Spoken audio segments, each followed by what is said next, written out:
Well, I'm happy to see you again after this lunch break. I hope you enjoyed the lunch.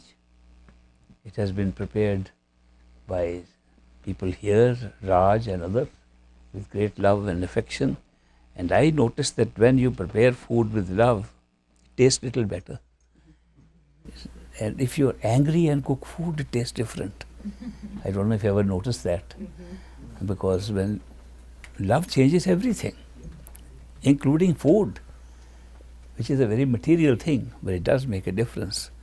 So I was very happy. I enjoyed my lunch, and I am sure you did too. So I'd like to thank David, Raj, and all the organizers who have done this, prepared lunch for us, and David has opened his house for this meeting. Let's give him applause and thank him.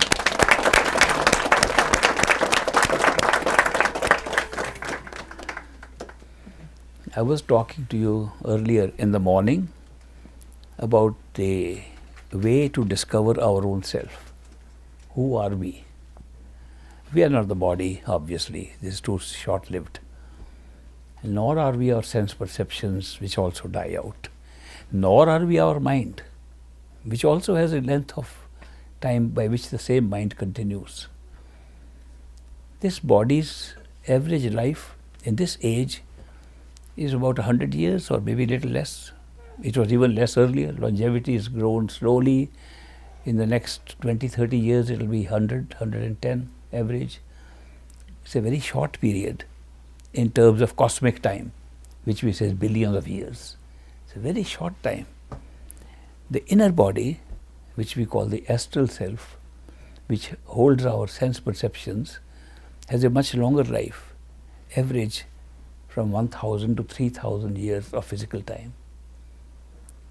And when you fully regain consciousness of that body through meditation, through withdrawal of attention within yourself, through properly guided methods which are possible, you will be able to recall many of the things that happened to you. You will be able to recall several births that you have had earlier. Here, some people go through past life regressions and they just get some visions, or some are just made up stories also. But there you can see your own thing, like it's your own memory of what happened. And then you discover that you have been there for thousands of years, not for 100 years. When you go to the causal plane and you discover that your mind is the one that is creating these outer bodies, the mind has a much longer life, approximately 3 million years of physical time. That means for millions of years, we hold the same mind. Now it's important to know this because what we call the law of karma, action and reaction, that if you do good things, you are rewarded for that. If you do bad things, you are punished for that. That's what the law is governing our life and destiny here. You will notice that that is built on our mind. So it goes on for millions of years. The same mind carries all the impressions through several forms of life and through several lifetimes. It's very interesting to go there and find out your own background, how much you have been carrying, how much baggage you have collected, and how heavy that stuff is that you are carrying, which you can't see here. But going within, you can see that. So it's very revealing to go. Also, at the causal level, at the level of the mind, you're able to see why you picked up this destiny. Otherwise, it looks very silly that if you had a choice, why would you pick up this kind of a life? You could have picked up a much better one. And you did pick up much better ones. And you had a good time, but that was not here. This is not a place for a good time. It's only for a short time good time. And then a long time bad time. Actually, it's not short and long, both are equal. Looks different. Because when good time comes, it passes very quickly. When bad time comes, it slows down. And therefore, it looks like the bad times are longer than the good times. But this is a mixed life. Human life is a mixed life. It has ups and downs. And because of the ups and downs, we come here. Otherwise, there are heavens created. You have all the time good times. And there are hells created where you are punished all the time for what you have been doing in many past lives. Our accumulation of karma or accumulation of past actions, accumulation of past intentions which create karma are so huge that any type of life can be created. A question can arise, does the soul have any karma or is it only of the mind? The truth is, soul has no karma. Never had, never will. Karma is only a mental experience. Karma is entirely, so long as we cover ourselves with the mind, we go through the karma of the mind thinking it's our karma. And therefore we go through the high and low of karma. Otherwise, there is no karma once you go above the mind. And you will notice that the karma is merely something that operates here. But it's very necessary for karma to operate here so that we can have different forms of life. You cannot have a human life if there is no karma. You cannot have any life if you don't have karma. This principle of manifesting in different forms is based upon the law of karma. And the law of karma says, whatever your intention or action following intention is, you will be rewarded if it is good, punished if it is bad. And who decides if it is good or bad? You decide. How do you decide? Part of your own mind, a little pocket of your mind which we call conscience. Not consciousness, but conscience. Conscience sits in us and says, I shouldn't be doing this, but let me do it anyway. It's more pleasurable. The bad things appear to be more pleasurable. And therefore we do a lot of these things knowing. And then we carry guilt. Then we say we feel guilt for it. That's what the basis of bad karma is. The good karma is, what a nice thing I did today. I'm so happy about it. You get rewarded. So the actions are not by themselves good or bad.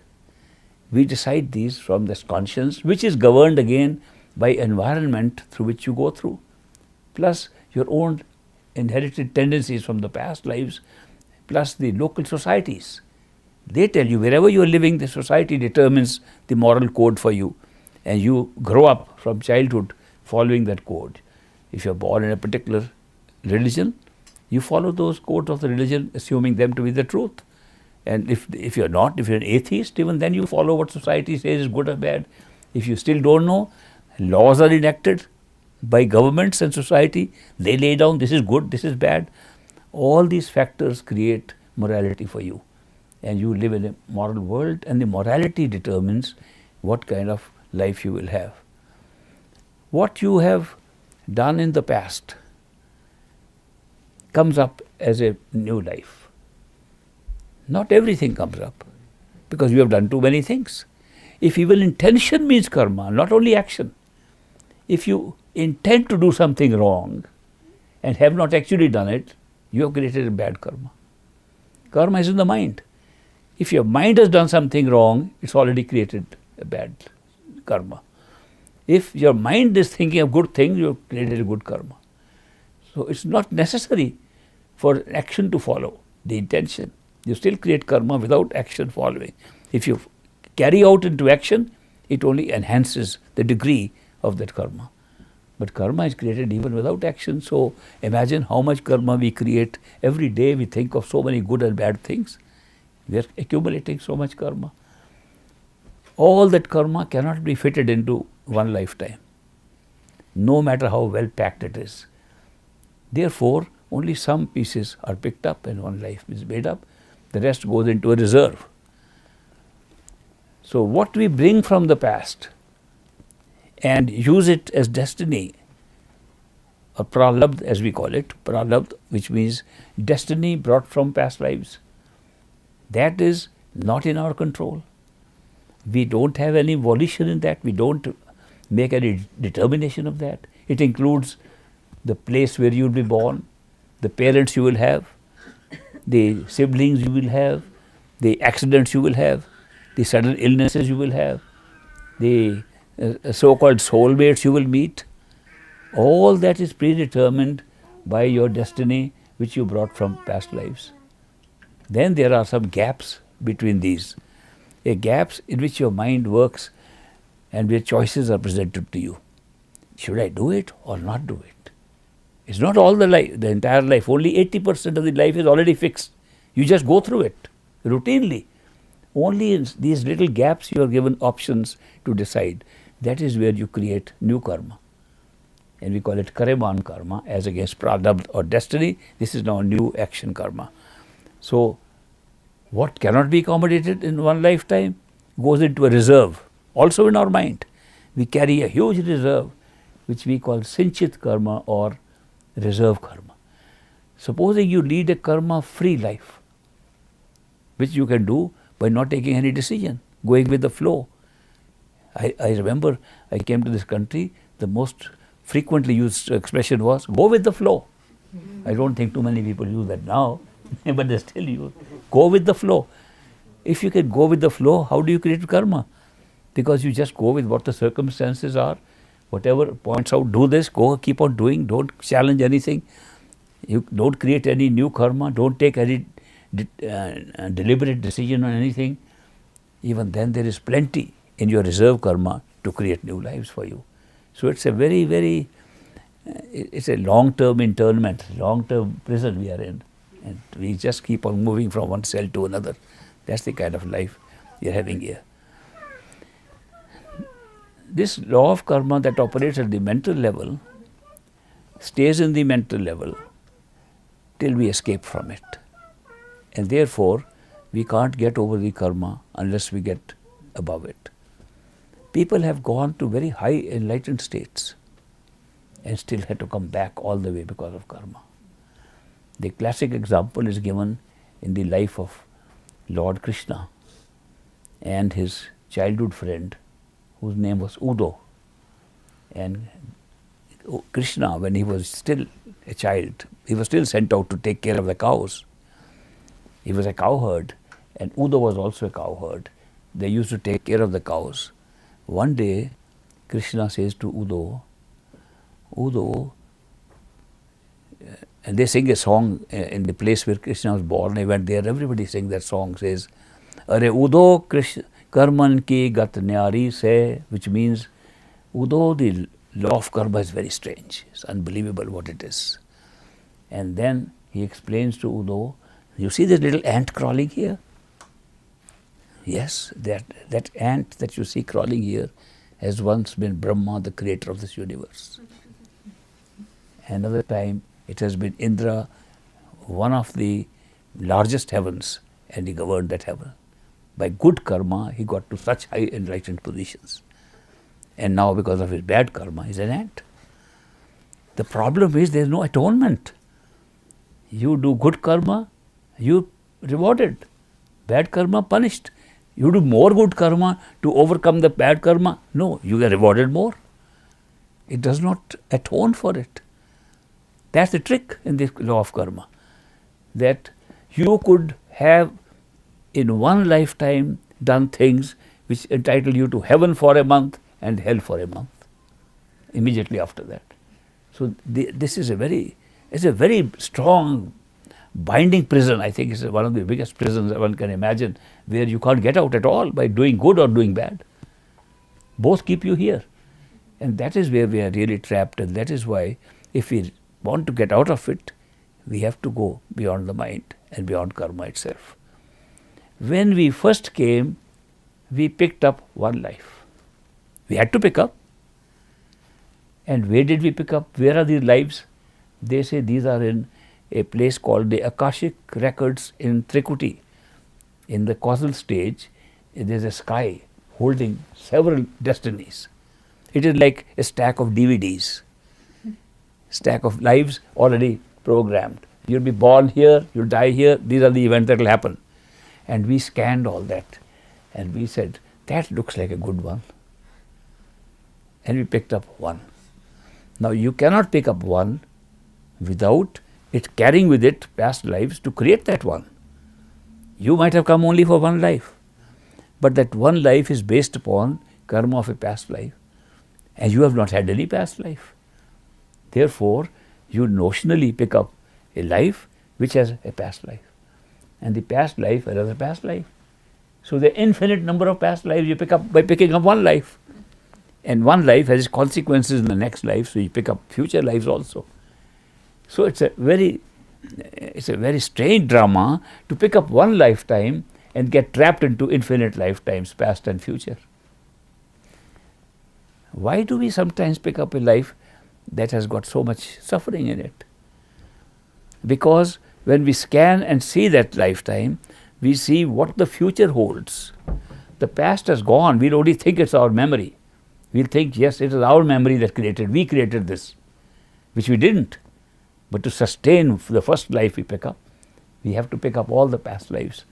And then the future life, we see after so many lives, we will be able to go back home to our true home worthwhile.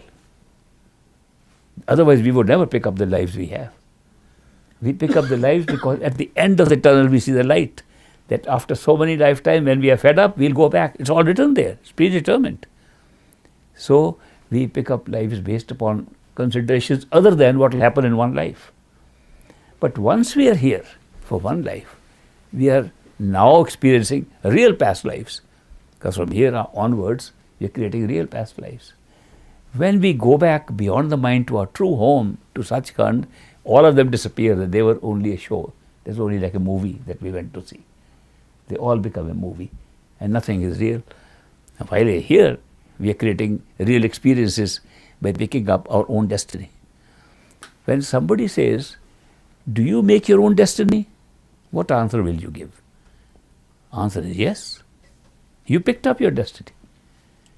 Do you make your destiny every day? No, because it's pre-written. When you decide something, you say, I want to decide to go there or not to go there. Nobody can tell me. Nobody knows. I am making a decision for the first time. Okay, I'll go left today. I could have gone right, but I'm going left. I'm defying the law which says things are predetermined. Okay. Tendency was, people were saying, you'll go right. I am breaking all the rules. I'm going left. Then one goes up in meditation and finds out it says, you will say, people are saying, go right, and you will decide to go left. The entire process by which you make a decision is pre-written. But because the process is an experience of decision making, you think you are making it now. Everything is pre-written. It is so well pre-written that when you are in this life, in this physical life, you say, who can tell me my future, what I'll do? Nobody can tell this future. That some people can. I had that experience, which I have sometimes shared. You might have heard that experience of mine with a group of people they call Bhatras in India. And they are specially trained to read people's minds and read people's minds of 5 minutes ahead. So I had met a man, and at least 3 people have since then confirmed that they also had the same experiences, one in London itself, and some people in other places. That a man comes to you and he says, like I had that experience, a man comes and gives me a piece of paper, says, give me pen and paper. He scribbles something on it, looks into my eyes and starts scribbling something on his paper. I don't know what he's writing.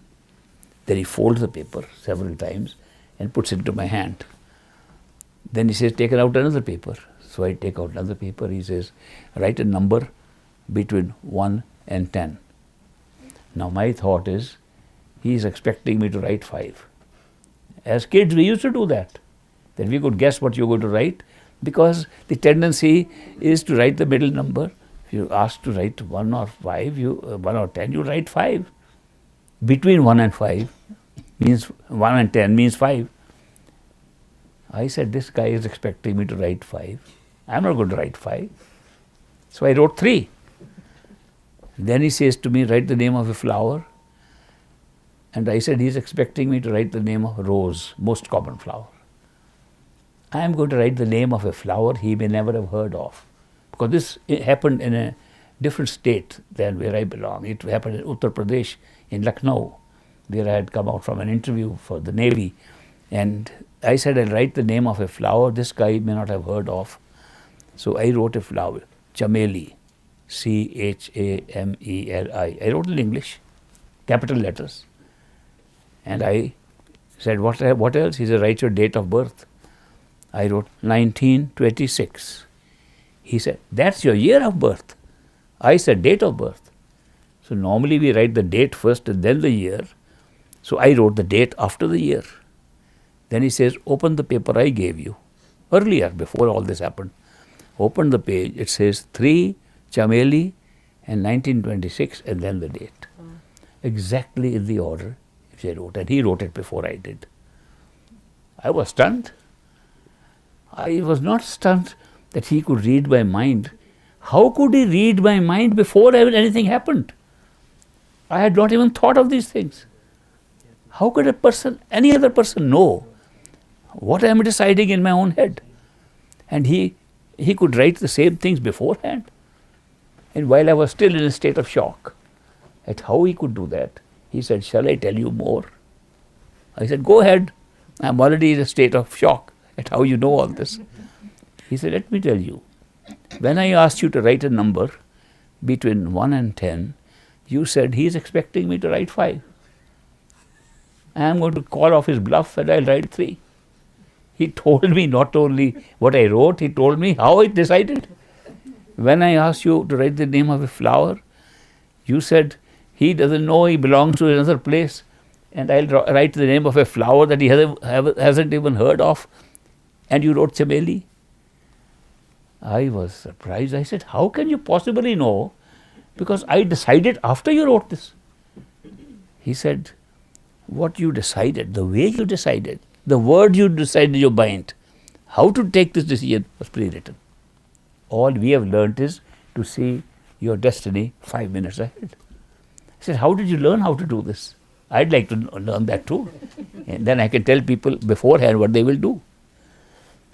It reminded me of a movie in which a guy is born again and again on the same day. Oh, yeah. Groundhog's Day. Groundhog Day. Yeah. In that, the guy wakes up to the same day. He knows exactly what's going to happen. He knows exactly what the thought process will be. So I was reminded of that with this man's startling experience for me. But then I understood that when we are sitting here thinking we are making a decision, how do we make a decision?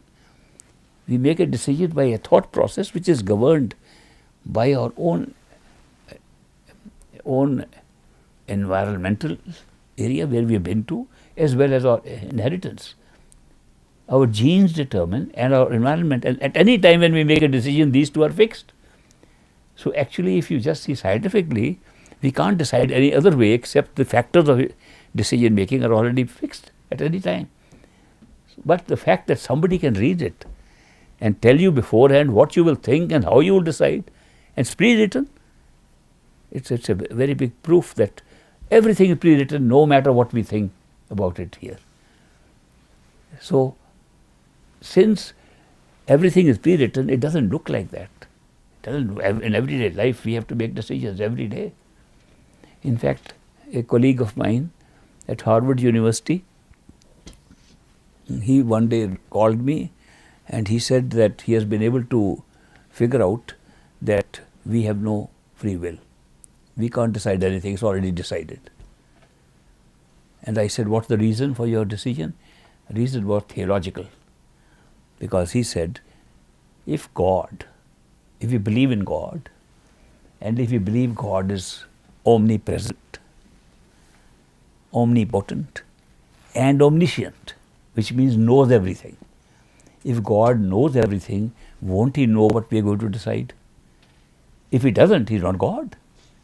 And if He does, and He knows in advance, we don't have free will. A very simple conclusion on theological grounds, that if God exists, then and He knows everything, He must know what you're going to decide, no matter how much you argue in your head. He knows that you will argue in your head like this. I said, come to my apartment, we'll talk a little more. So he came to my apartment and I played a little trick on him. I prepared a cup of coffee and a cup of tea and an empty cup and put on a tray for him. When he came, he said, yes, I discovered we have no free will. I said, what would you have, tea, coffee or nothing? I got all three. and since you have no free will, tell me how you are going to decide. He said, what my great sudden knowledge I got has been destroyed by a cup of coffee and tea. I said, it's not that you say you have no free will. The experience of free will you cannot deny. Every day challenges come in front of us, presenting different options. We have to decide. Every time we decide, it's experience of free will. Therefore, you can't say free will doesn't exist. All you can say is, what looks like free will, what is the experience, actual experience of free will, is somehow, somewhere else predetermined. But you can't say that you are not experiencing free will. If we did not experience free will, we could not be seekers. We could not even find spirituality. It's when I said in the morning, if you seek, you will find. How can you seek if you have no free will? Seeking is an act of free will. Therefore, the experience of free will is real. But the fact that it is predetermined is written somewhere else, where the whole show was written up. Now, supposing you have a predetermined fate here, destiny. It brings some powerful bad karma in your life. You have to go through a very painful experience. And you have a master, a guru, who has divine powers. And you go to the guru and says, Master, I know I'm going through this exceptionally painful situation. Can you help me? He says, all right, I'll use my divine powers and change it. And the painful situation changes. You thank you for the divine intervention. So divine intervention has taken place here. That means he has cancelled out what was your destiny. And therefore he has actually changed the script of what you were supposed to do. And you go to the astral plane and there you find pre-recorded that your karma will be like this. A guru will come and put a divine intervention and he'll change it. It's predetermined there. What was the change here was predetermined there. What about a guru comes and says, okay, you are already an advanced meditator, you are already going there, and let's change it there. And he alters it altogether there. You say, well, at least that's the total alteration of the destiny. You go one step higher and you find it is so recorded right from the beginning that a guru will come and alter your destiny at the second level. You go to the top and you find everything is pre-written. And that is where all this was operating. And who wrote it? From the very top. The one of whom we all are a part. So we wrote it. Nobody else made our destiny. At every stage of consciousness, that's the beauty of creation in levels of consciousness. That different levels of awareness, levels of consciousness were created. So all these wonderful things could happen. And therefore, at the top we find we are all one and it is our own play that we wrote. Did we do a good job in writing this play, or could we have improved it? My master once gave me an opportunity to examine this question. He said, I let you have a glimpse, just one glimpse of how this whole total show operates. And you tell me where you can make improvements. Now, this is a personal experience I'm sharing, but it's worth sharing because I tried my very best and found that the script was perfect. I could not change it. Just because we see so little of it, we are seeing such a small slice of it, we see the total picture, it becomes perfect. It's only imperfect because we don't see the totality. In totality, it's a perfect show setup. And the fact that we are having pain and pleasure, duality here, some people think that's one of the imperfections of this creation, that we should have all good times and no bad times. But when we discovered that the way we experience things here is by pairs of opposites, if we don't have pairs of opposites, we don't experience anything. It's the opposite that gives us experience. If somebody has never experienced pain, he'll never know what pleasure is. If somebody has never experienced pleasure, never know what pain is. If somebody is always in one experience. If, supposing this light is here, this light is falling on us, we know it's light. Why? He switched it on and the light is coming from outside because daytime, at night it will go away. Supposing the light never came and never came less, never became more, was always the same, none of us would ever have seen it. We would not even have known there's such a thing called light. It's the darkness that made light an experience for us. Everything that we are experiencing in this world is based upon pairs of opposites. It's a world of duality. And the duality creates these experiences. Then supposing, what is our true home like? It is non-duality. There is nothing dual there. How can we experience anything there if it is non-duality? Well, it is a pair of opposite of the world of duality we have created. And the world of non-duality becomes an opposite of this one. By coming here, we appreciate our true home. Just by having these experiences, we experience our true home and appreciate it, which we would never be able to do. We wouldn't even know what the difference is. So it's such a wonderful thing that we have come here. Wonderful thing we have come between pain and pleasure, ups and downs, so we can really truly appreciate that where there's no ups and downs. Otherwise you wouldn't be able to appreciate it. If you see totality of creation and totality of consciousness, it's perfect.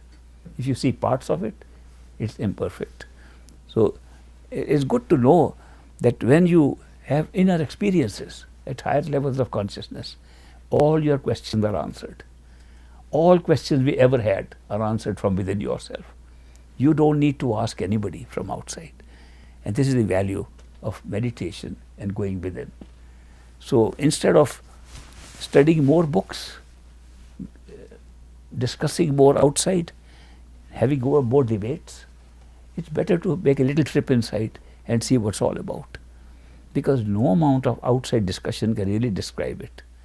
And the perfection cannot be seen except by going within. So the answer which all these mystics have given us, go within and you'll find the answer. And to go within, I mentioned, process is simple. No matter what kind of practice you do to go within, you can go within your energy centers, which I talked about in the morning, and experience remarkable experience, like out-of-body experiences, experiences of energies of different kinds flowing. You can see all those by these experiences of different centers, or you can go into higher awareness and get more aware of what's going on and become enlightened and real enlightened. This is giving you new energy, that's giving you new enlightenment. You can go into enlightenment right to the top through the process which we now call meditation. So the starting point always for this journey to our true home is meditation. We must do meditation in order to get some glimpse. Also, when you do meditation, it calms our spirit, and if you make success of it and you have been initiated by a perfect living master, you find the inner master inside you, then life changes completely, because you have a friend with you day and night 24/7. And that's a very unusual experience, because we don't have it outside in the world. Nobody is with us 24/7 all the time, and all the time in a state of love, in the state of being together, in the state of traveling together, companionship together, everything together. That only happens when you have the company of your master in a real form inside you, and that comes through meditation also. Meditation, as I said, is a step of withdrawing your attention and going back here. If we assume that this body is your house, living on the 6th floor, and just feel, imagine you are sitting on the 6th floor behind your eyes, it's a good starting point. Would you like to do starting point now with me? Are you all ready? How many of you are ready for this? Okay, plenty of quota now. Now, this is like an exercise. In this exercise, you have to imagine that this body of yours is your house in which you live. And you are living on the 6th floor, which happens to be behind the eyes, in your head. You will close your eyes and figure out where you are in that room on the 6th floor, and try to center yourself in the middle of that room. You don't have to make a picture of yourself. Don't make a picture that you're seeing yourself there. You be there. That means it's just an awareness that you are there. And if you make a picture, that will mean you are looking at something besides yourself, then you are not there. You are at the point from where you are seeing the picture.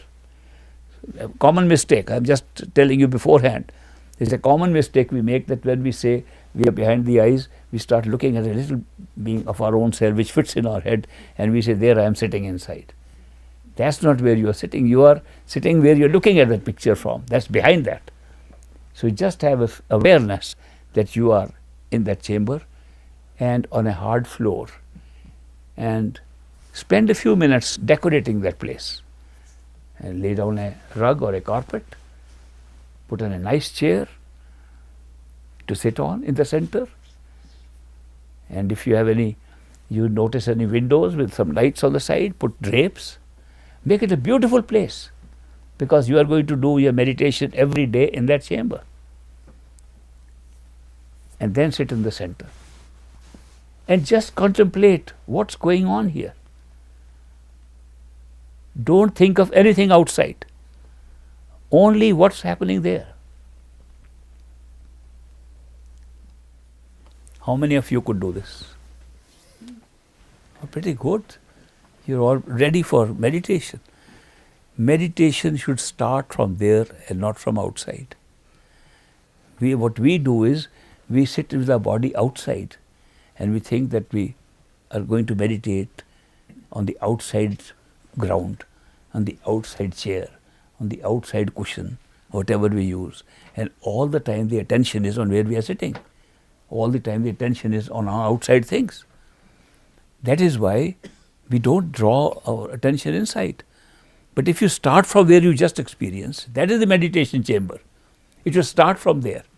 When you are already there, and then you will move forward, it will be much easier. You will be able to have inner experiences. If you could just hold your awareness, what you just tried now, for a sufficient time, and don't think of anything else, you will brighten up that place. You will find it's a white place. You will have a lot of experiences, because you have opened up the astral plane right there. It's as simple as that. Therefore, the practice of meditation should be starting from there, and anything else you want to do to control the mind from not thinking, like repetition of mantra, repetition of Simran, should be done there, not outside.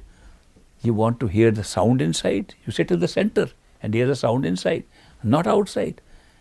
It's a very big difference in the speed of attaining something if you start from there. So you just had a little experience of the first step in meditation. If you come and join me in a meditation workshop sometimes, we'll go through all the process further on, so you can get actual experiences of what it is inside you. And you will find everything is inside you. You will also find that the world you are seeing outside is also inside us, and we are seeing it projected outside. You will also find that there are many other worlds to which you belong and which are your worlds, and you can experience them. You will also be able to gradually find your true home to which you belong, which is where we are all one total consciousness, from where the whole show started, and the show is taking place within that consciousness. There is nothing outside of it. All these answers come to you through the simple process of withdrawing yourself continuously, more within yourself, more within yourself. That's the secret. I hope some of you will take advantage of this and find out the truth. The true knowledge comes by this kind of meditation. So thank you very much for joining me. I am glad I was able to spend some time with you. And they have some prasad. You know what is prasad? We say is blessed food. Prasad is blessed food. We get the blessings of a master. And thereby, when we take, it's normally something to eat. I see, what are these called? Cheerios. Cheerios to cheer us up. Now, this is an item of food. It's something to eat. We use this as a prasad, item of eating. We use puffed rice in India or some other thing like that. We use it Because every time we eat, we remember who blessed it. It's just a way of remembering your master. It does not mean that by blessing, the molecular structure of this has changed. It is still the same Cheerios and remain the same Cheerios. What blessing does is to carry this association with this of your master. When you eat it, you think of the master. And that's what the blessing does. And the more you think of the master, the more inner blessings come to you. If you're meditating regularly, you'll find, take just one piece of this and with the thought who gave you, and then meditate. And that association quickly brings you to a different experience inside. So it's very useful. It's useful, you are in trouble in life, something is not going right. Take this, Master, I'm taking your prasad. I hope you are watching. Hope you're taking care. It substitutes a prayer. Taking one of these is a substitute for prayer. So that's why prasad has great significance, because you can use it for all these things. And I know people are using it when they are sick or ill or something. People are using it when they're happy to celebrate. It's just a way of remembering the master. Because we do associate our master with the things that are happening in our life, especially when good things happen, and especially good things like parking place. There was no parking spot. Suddenly I came and our car pulled out. Thank you, Master. I've seen people do that because it's so difficult to find parking spots sometimes. I remember an Irish guy couldn't find a parking spot, and he prayed. He says, Lord, I pray to you, I have an important meeting to attend and there's no parking spot. If you find one spot for me today, I'll give up drinking whiskey. I'll also go to church regularly every Sunday. As soon as he said that, one guy pulled out. And he said, Lord, I found a spot, don't care now.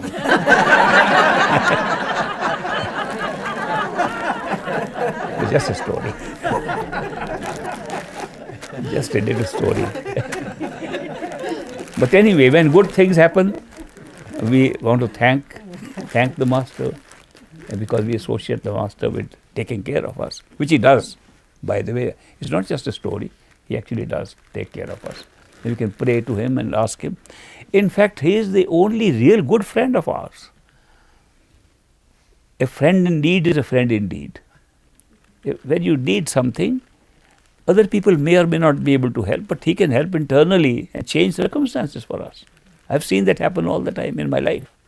So that's why it's good to think of him every moment we can, and that helps our life get better and better. So prasad is something that helps you to think of the Master. Okay, I'd like to, how many of you would like to have this prasad blessed? Oh, okay. I'll try to invoke the blessings of my Master, the great Master, so that this prasad, this also, okay, that this all becomes blessed by great Master's power.